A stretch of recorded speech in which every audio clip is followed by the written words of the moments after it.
Boa tarde, eu sou o Eduardo. Eu sou o Rogério. Eu sou o Gabriel. Para esse trabalho de SO, a gente teve que trabalhar com tag semáforos, e para aplicar esses conceitos, nós decidimos fazer um jogo simples de Pong, né? Onde tem duas raquetes, uma bolinha, e o objetivo do jogo é fazer ele bater no outro lado da tela. Se é basicamente o jogador da direita controla utilizando as setas, o jogador da esquerda controla utilizando o WS para fazer a movimentação de para cima e para baixo. E um pouco mais falando da thread, nós decidimos utilizar duas threads. Uma que está trabalhando com os inputs dados pelo teclado e a outra que está rodando o jogo todo. Já para os semáforos, nós decidimos fazer um semáforo que acessa a direção de cada raquete, né? Para qual direção ela está indo, para a gente poder mudar. E uma que diz quando o jogo termina.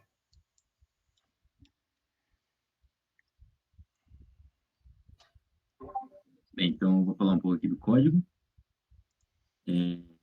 Na main, ela tá bem simples, ela só gera um jogo de Pong e uma função para a gente iniciar o jogo. Vindo então aqui para o principal do código mesmo, que é toda a construção da classe Pong.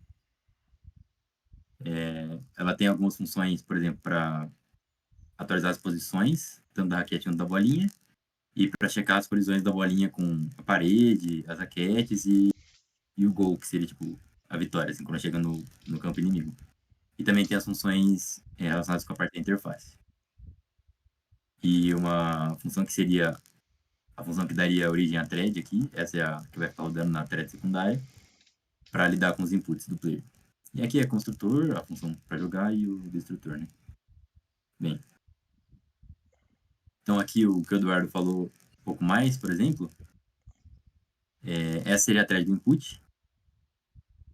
Aqui dá para ver que a gente está pegando os semáforos aqui de travamento para poder semáforo aqui de travamento, desculpa, o semáforo de finalização do jogo, né, o semáforo do kit, para mostrar que o jogo já acabou assim, para poder atualizar a variável.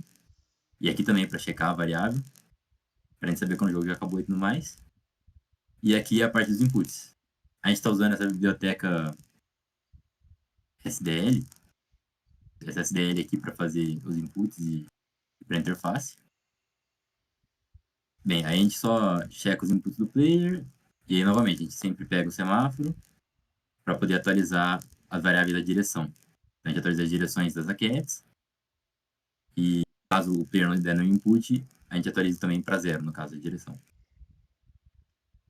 E, bem, aí o loop principal do jogo seria aqui no play, que a gente inicializa as direções da bolinha. A bolinha começa uma direção aleatória, e as raquetes começam paradas, né?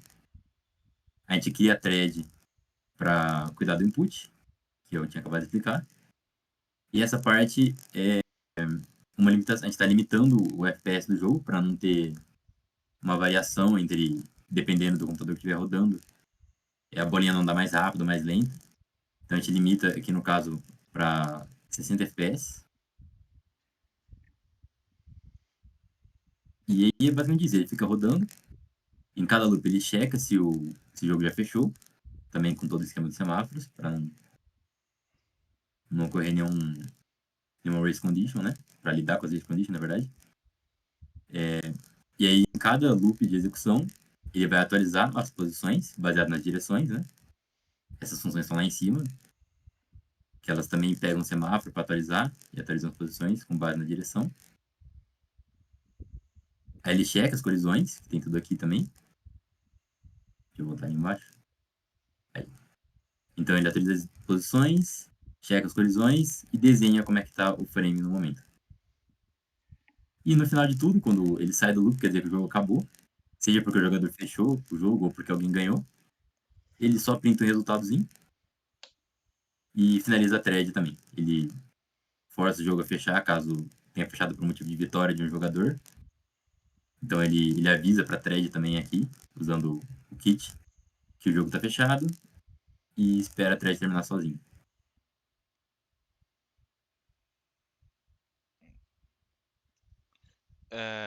Agora na parte gráfica, lá no código mostrar a parte gráfica, a gente usou a biblioteca SDL, como o Gabriel já falou.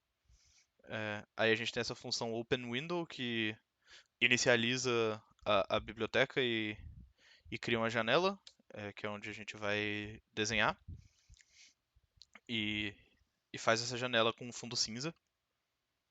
E aí a próxima função é Draw Frame, que ela é chamada a cada iteração do loop da main, do loop principal do jogo, em que ela limpa a tela, e aí na sequência ela desenha a raquete da esquerda, a raquete da direita e a bola, baseado nas posições que são calculadas nas outras funções, e, usando a biblioteca, usando as funções de retângulo. As geometrias são geradas com retângulo mesmo, a gente não usou imagens para imprimir na tela. É renderizado é, pela própria biblioteca. Agora pode rodar, por favor.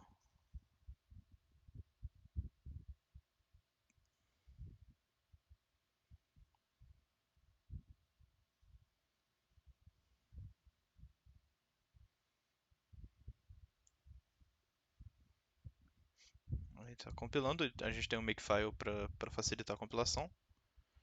E aí está o jogo rodando, as raquetes se movem independentemente. Tem uma thread pegando os inputs do jogador e a bolinha vai rebatendo. E aí, se a bolinha passar, finaliza o jogo e dá a mensagem de vitória no terminal. Bom, e é basicamente isso.